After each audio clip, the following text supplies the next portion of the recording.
You're not going to promise to be cooperative. Yeah.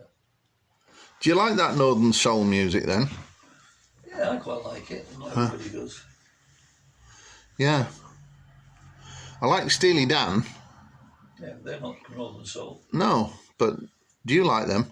I do like Steely Dan, actually. I like that. I've not heard all their albums. My favourite album is Gaucho, and it's a great album. Is that? Yeah, I like that one. His partner in crime, Walter Beckett. I think he died. You're not sure though. Eh? You're not sure. Not sure. I can't remember his name. I think it was Walter. What was Walter? I like that. I mean, it's not a very nice lyric, but I like that Haitian Divorce. I love the music in that. Good, isn't it? Hmm? Yeah, it's good. They're a good band. Oh, Donald Fagen, he's a talented guy. I went to see them at Wembley Arena. Yeah. I thought I mean, but I'm quite happy. I don't necessarily have to listen to musicians live. I'm just listen to them on a DVD or a CD. Yeah. Doesn't have to be, I just. watched that film you lent me on Man on a Wire. Oh yeah, did you enjoy it? Oh God, I was like that sometimes. Yeah. I couldn't. The thought of it. You managed to see it all the way through then? Yeah. It was interesting how he had to. The planning he put into it. Yeah. But when they showed shots of him on his other climbs, on his Sydney house and Notre Dame, I'm going, oh my God, I think he's going to fall any minute. It's awful. Yeah. I can't bear to watch it. You know what I mean? Yeah. It's, it's awful. Well, it'd probably make hairdressing seem less stressful to you then. Yeah. Oh, we even taped him. Yeah. Oh, I didn't know you'd started. Yeah, I've started now. Well, it's been interesting what you've been saying. I think he was fascinating, that guy. I was looking him up on Wikipedia. Yeah. And he hadn't died yet. Yeah. So did you immediately lose interest then? Well, I put him on the back burner until he died. Put him on. No, that's a bit cruel. No, I thought he was meticulous. Yeah. A little bit eccentric, but meticulous. Yeah. Well, no, you've got to. I think it's good to know the things you can know, in life. I think it helps you keep sane. Well, I suppose it's like being on a beach, isn't it? Really, if there are stones that you can walk on, but if you suspect there's sort of like that's sinking sand or something like that, or That what? do you know that the quicksand or something? Quicksand, yeah. You're not sure where you stand, No. but if you've got a rock to stand on, or if it's a rock beach, or even pebbles, and I think in life it's good to know certain things that you can base your life on, because otherwise, you might be able to live here, but we might have to have somebody else living here. You know what I mean? Yeah. If you like that about where you live, well, like you are at the moment, about changing, going to live somewhere else and sort of thing. That probably leads to a bit of unsettlement, sort of thing. Yeah. And it's and I think it all helps your brain if you've not to have your brain too sort of rigid, but sort of like certain things it's good to have as a basis, sort of thing. Like your mum and having a caring family. You know what I mean? Having a mum and dad who, I know you miss them very much, but it was great to have that loving influence all those years, sort of thing. And you just think about it. I mean, you thankfully had them till you were 60 odd, but you could have. You can imagine if you were a small child when your parents had died. I mean, you'd have needed an auntie or something like that, or somebody a bit older to sort of help you, really. Because it's almost like a pizza base for your pizza to go on. That doesn't sound too more mad an analogy. If you've got a good pizza base, you can put things on it. Yeah. But otherwise, if it's crumbling about and you're not sure what it's going to happen, you don't, think, oh, well, I'm not sure. Yeah. Oh, so good. Because this... I've emptied the house mostly. Okay. What, you mean your flat? Where I am at the minute, yeah. Are you still stopping there then at the moment? At the moment, I'm just getting... There's a bed being delivered on Friday. All right. But I've got 4 weeks to get out. All right. Oh, you can take your time then. Yeah, well, I've had a week of it already, but... Yeah. So there's not a lot of stuff left there then? Oh. Or they still might need a van? Oh, I think... a lot of stuff in the car, most of it. Yeah, well, I think one of my customers might have got a van for economical rates. She's very keen. What, he? A girl, lady.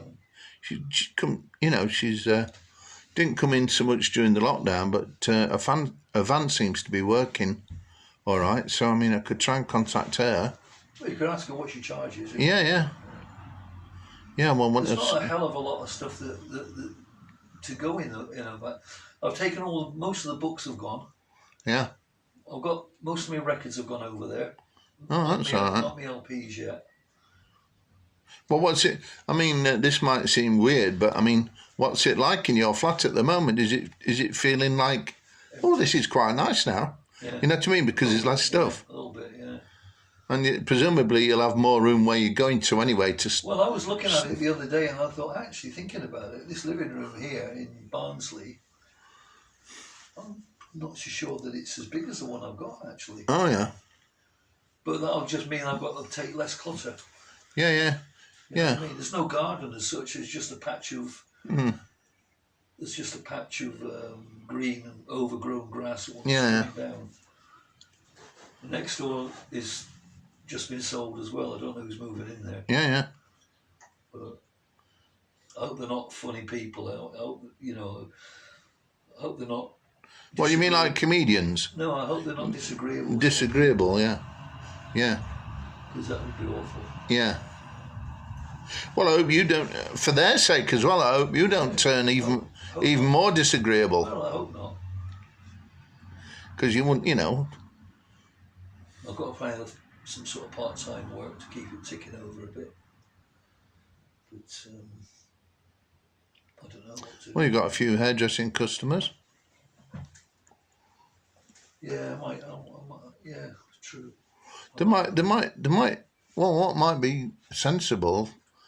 There might be somewhere near where you live that maybe needs somebody to do a little job for them, 1 or 2 afternoons a week or something like that. I know that there's somebody who wants their grass cutting, which is. I don't mind doing a bit of hair cutting and a bit of grass cutting. I don't mind. Yeah. But, they warned you about sheep the other day. What? Sheep, they sometimes get grass seed in their fur. Oh, yeah.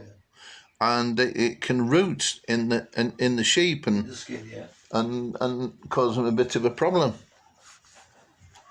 Causes infection. Yeah. Did you know about that then? Well, I've heard something similar, but yeah. I heard a bit about it. Yeah. So I watched that film. I started watching Miller's Crossing, but I was falling asleep then. Just 1 or 2 DVDs I picked up as I've been going along. That Miller's Crossing, is it about Rotherham United fans crossing the tram track over in the new extension from Sheffield? Could be. Yeah.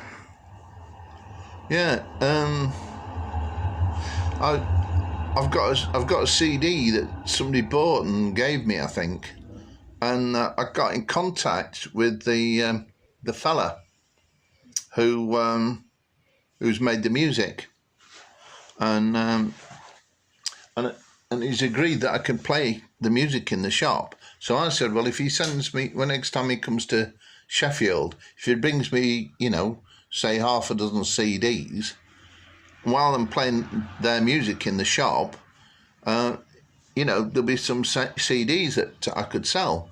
And so I often thought it'd be a good business for somebody, you know, because not everyone wants to pay money to the Performing Rights Society or the Public Phonographic License.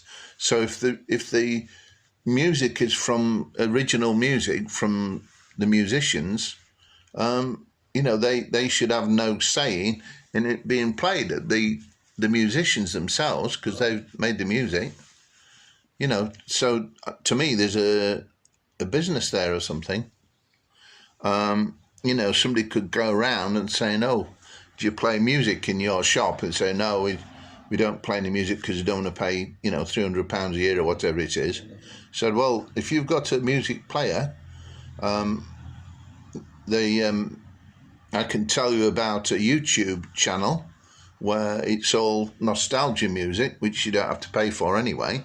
And then if you've also got a CD player as part of it, you could play these CDs, and then the general public, if they like the music, you can sell them a CD, and the shop or wherever will keep half of the money or whatever is the right thing, and half of the money will go to the musicians.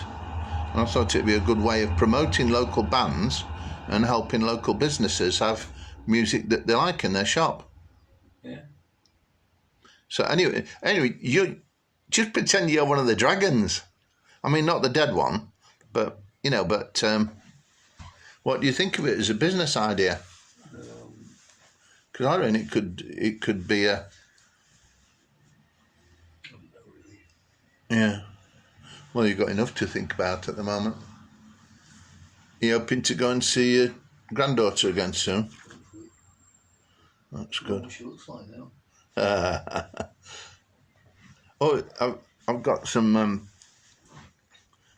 photos on my phone that and a video of when I visited down to London with you.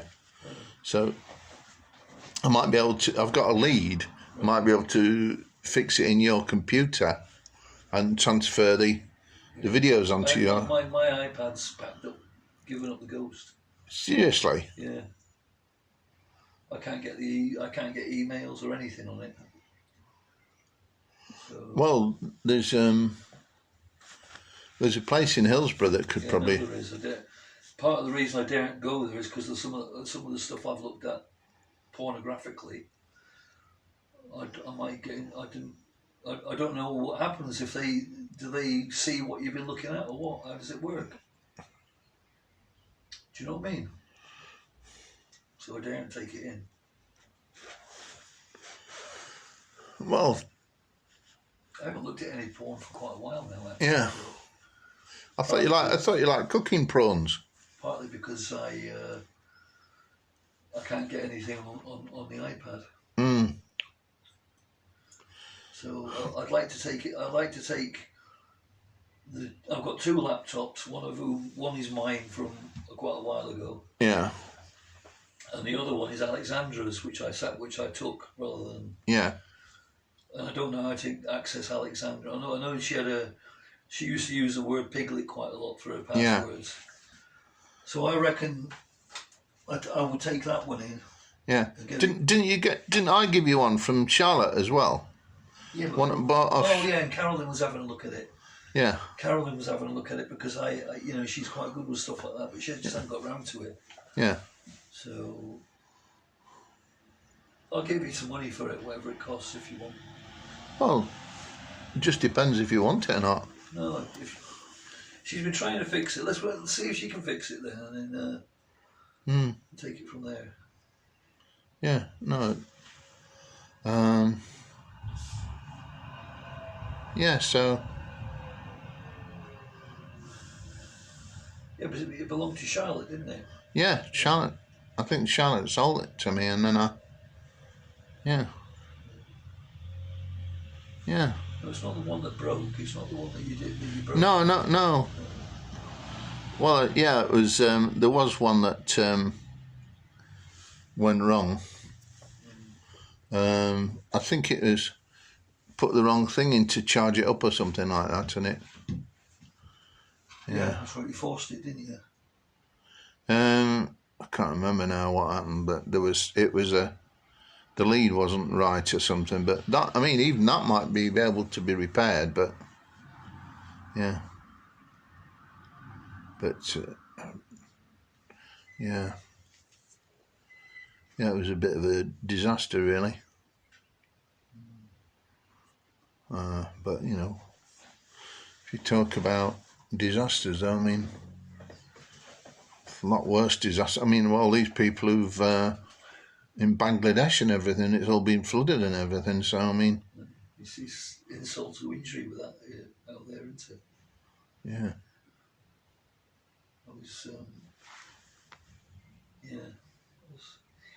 I was watching documentary type travel program with Simon Reeve.